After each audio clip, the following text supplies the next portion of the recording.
Welcome to the Valley Politics History Interviews. I'm Terry Christensen. Blanca Alvarado started as a grassroots activist on San Jose's East Side. She worked with the Center for Employment Training, or CET, a key institution for San Jose's Latinx community.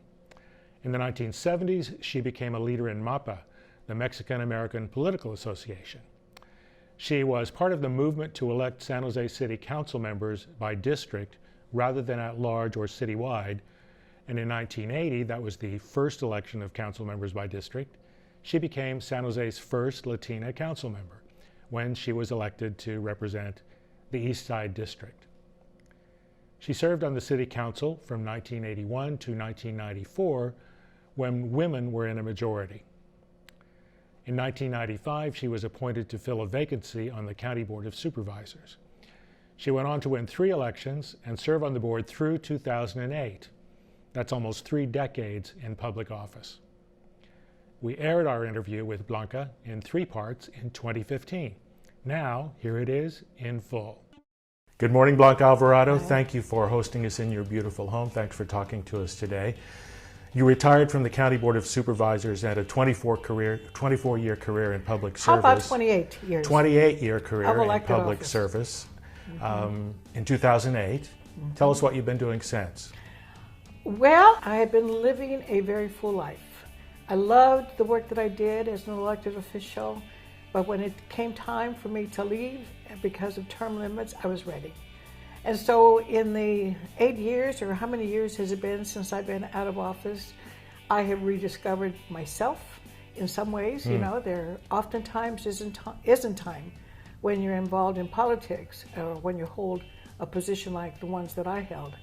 There isn't time to really meditate with oneself, to be with oneself, because we're always busy with the challenges of office. But it's been a wonderful experience for me to catch up with me and at the same time to catch up and to be a really present with my kids, with my kids-in-law, with my grandkids. And as you know, Terry, I have 7 grandchildren, and they're all married now, so it's a huge extended family. And then I've got 10 great-grandkids. And so it has been a full life with lots of family, lots of still really good friends, and my political interests remain part of who I am. In the years since I left office, I've spent a lot of time here in my house with coffees, with potential candidates, with people who are civically engaged. And it's been a position of eldership that I feel I have flourished in. It's nice to be able to have people come to you for advice, but it's also good for me to see the elements, the people that are out there still interested in being a part of the solution. Let me go back to the candidates you've nurtured and advised, mentored. Who are some of the people, candidates or elected officials? Well, Magdalena Carrasco, who of course, we're just really, really so proud of her success at the polls last year and is now representing that was the a big 5th win. district. Yeah. I was an incredible. I can't say that I mentored Sam Liccardo, but I was a supporter of Sam's. But more to the point, the people that I have mentored are people like Karen Martinez, who ran for the Alamrock School Board and won. My former staff person, Andrea Flores Shelton, who was on the Alamrock School Board. She was a student of mine. Oh yeah, all of these young, energetic women. We had 2 terrific candidates for Alamrock last year who didn't win, but they were so pumped up and so excited about being candidates and getting out and talking to parents that it's more than likely that they'll do it again next year. But the school boards, Myra Cruz, I've been a good friend, Tere Castellano. I've spent a lot of time working with Latinas in particular, because let's face it, there aren't that many Latino role models that are in public office or that have even had the kind of career and experience that I have had. And so passing on support, because really when it comes right down to it, Terry, when I look back at my first election in 1980, it wasn't that I knew everything about what I was going to do as a member of the council, but it was the enthusiasm, the excitement that was generated with all of the volunteers, with meeting people in their homes, with talking about hope and optimism for a better future as a representative for the 5th District. And I think that that's really what it comes down to. I still have a lot of energy. I still have a lot of enthusiasm about civic affairs. And if I can pass on support and philosophy and hints, it's not just a pat on the back, but it's a shared experience and belief that everybody can make a difference. I believe I made a difference as the representative for the 5th District for the 14 years that I was on the council. I believe I made a difference when I was on the Board of Supervisors. I think I make a difference today. And that's really the message that I try to convey and the wisdom that I try to impart. Everybody can make a difference. Great wisdom. But I want to go back to the beginnings. Yes. Before you ran for office, what got you into politics? Because you were active in politics long before you actually ran.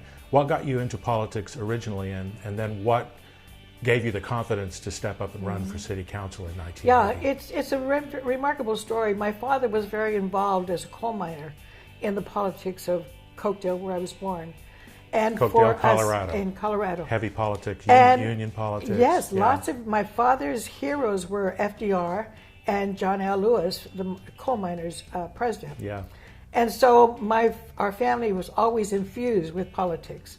And there wasn't an election that went by that my parents weren't involved in. So that was kind of where the seed was planted. Mm-hmm. When I came to California, I organized a group of Latino students at San Jose State. It was a group of maybe at the most at San Jose State, 50 students. And we organized ourselves into the Club Tapatio. Why we chose that name, I don't even know today. But along the way, there was this woman, and I will never forget her, Mrs. Chris, who was with Catholic Social Services, and she mentored us. And she helped us organize our bylaws and our procedures and taught us how to conduct meetings. And we actually ended up doing food drives for the needy and clothing drives for the needy. And so there was a spark of doing for the community at a very young age. And then when I graduated from high school, I went to work for the man who became my husband. And my husband was the ultimate advocate for the Latino community back in the 40s and the 50s. Jose Alvarado, who is a name that many people still remember with affection and devotion, was the one that had an article in the newspaper, and he wrote for the Mercury News, but he had a radio program. And that radio program was significantly important because it had a wide audience, all the way to Salinas, all the way to Fresno, to Sacramento. And his legacy was one of inculcating in people the need to educate oneself, to participate in the civic affairs of the country in which we lived. He was a mentor through his radio program, and he took on police brutality issues, discrimination causes. So I happened to meet him at this very young age and went to work for him, and eventually we fell in love and married. But there again, the advocacy role that he played was highly influential in me. And as time went on, we began to organize at Guadalupe Church with Cesar Chavez. We organized at Most Holy Trinity Church, where the new church did not allow a mass in Spanish, but our community of parishioners said, we want our own mass in Spanish. And we even picketed the Archdiocese in San Francisco. And eventually, the powers that be relented and allowed us to have a Spanish mass.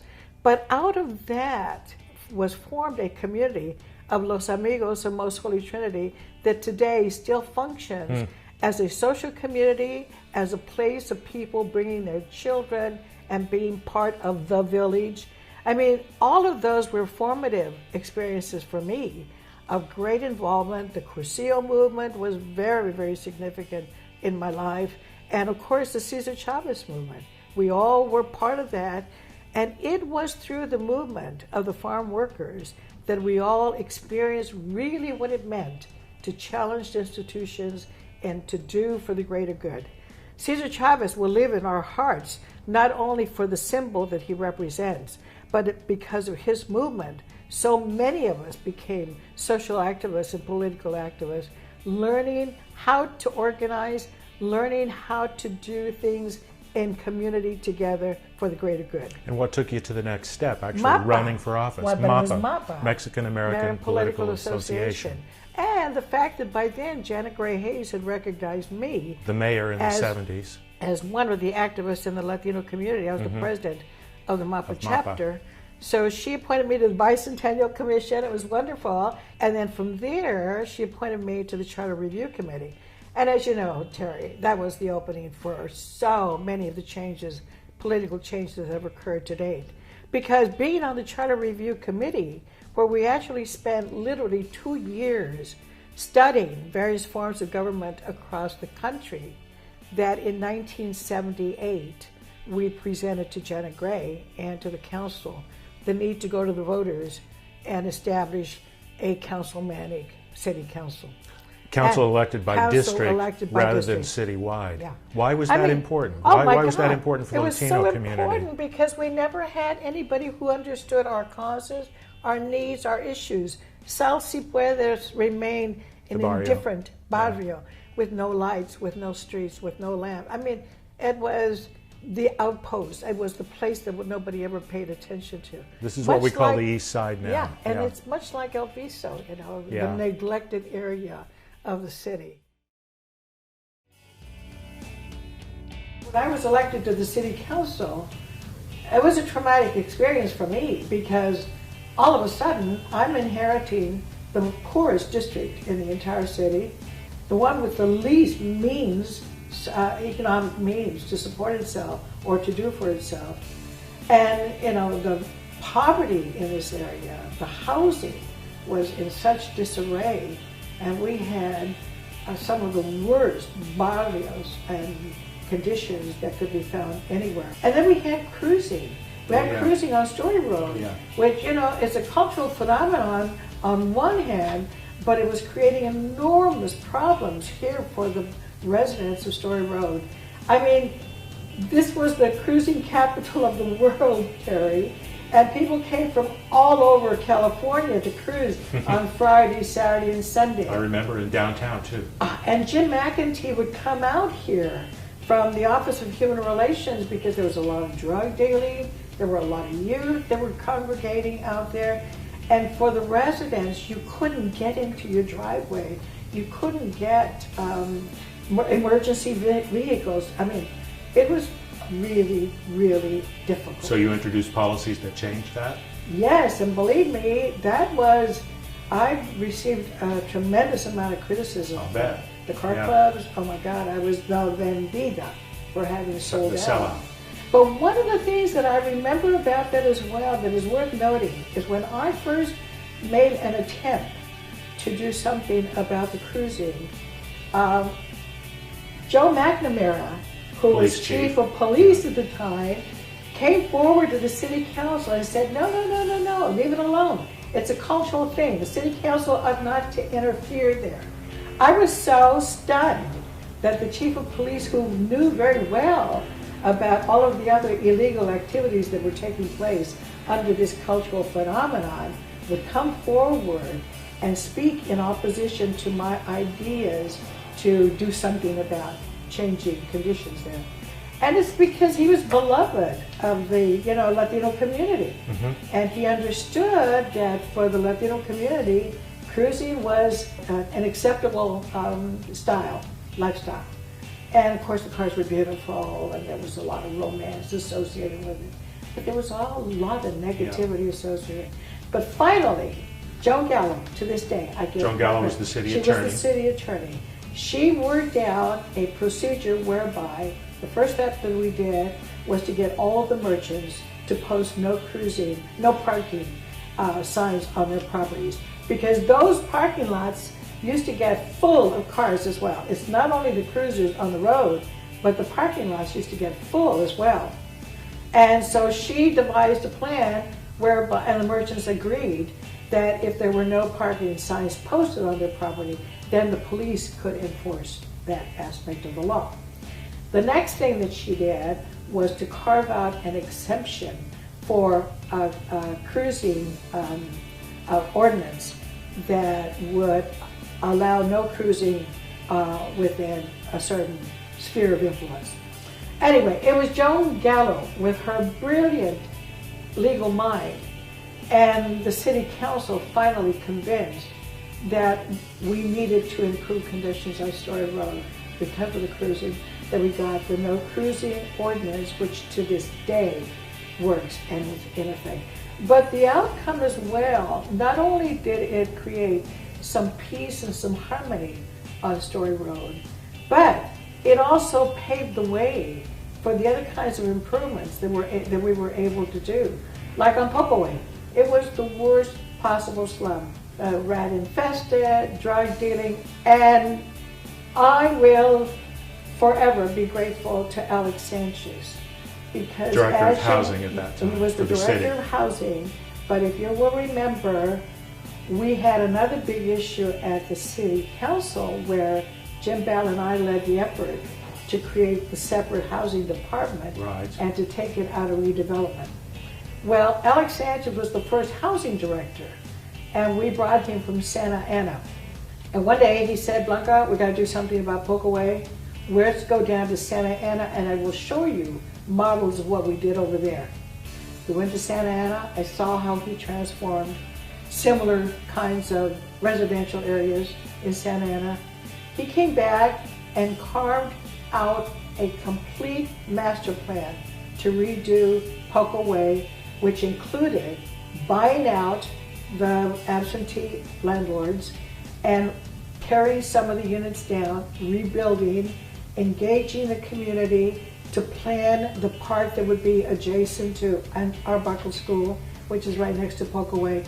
In other words, he was able to help me convince the city council that $35 million was needed out of redevelopment funds to improve that neighborhood. There are a couple other projects you pushed for I have to ask you about. Quetzalcoatl, the statue in Plaza de Cesar Chavez, and the Mexican Heritage Plaza. You came in for a fair amount of criticism on both of those projects.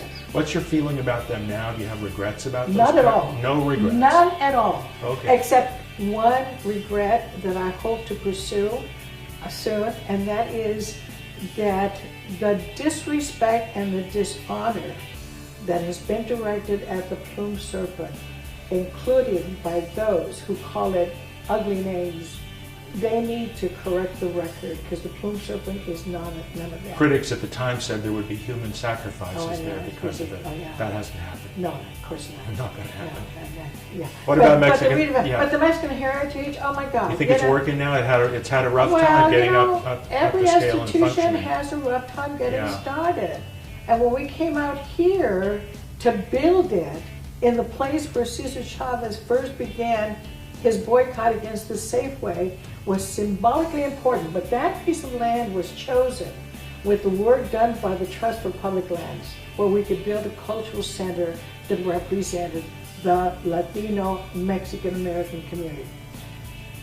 If you will recall, when Tom McHenry was mayor, he invited me one day, and again, I'm grateful to Tom because he said, Blanca, we have a lot of ethnic parks in the city. Japanese Friendship Gardens, Chinese Overfell, the Rose Garden. Maybe we should start thinking about a park that commemorates the first settlers, which were the Mexicans, and the most recent settlers, which are the Vietnamese. What evolved out of that discussion was this magnificent idea that a cultural center would be the means by which other people could come and learn about the culture of the East Side and not be frightened or intimidated. We thought it could be a gateway.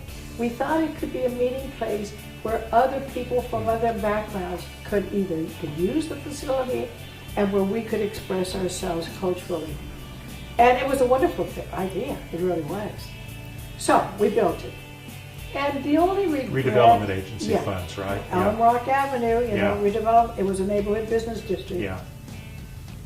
The only regret that I have is that we should have listened to what Frank Taylor was saying back then. He was the director of the He was redevelopment the agency. director. He says, Blanca, a 500-seat theater is really going to be hard to fill.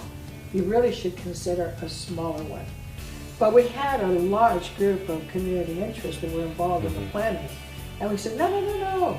We think that 500-seat theater is adequate. We will be able to fill it. Well, you know, Frank Hitter was right. Yeah. We probably should have built a smaller theater. On the other hand, now that it went through its transitional phase and has evolved into the School of Arts and Culture, it's a beautiful setting. And everybody that goes there has a wonderful time. And there are weddings, there are quinceañeras, there are all kinds of social activities, cultural activities taking place. It is flourishing, and it evolved, and it is, you know, it's doing well. For other interviews with the leaders and activists who shaped the history of San Jose and Santa Clara County, look for the Valley Politics History interviews on YouTube.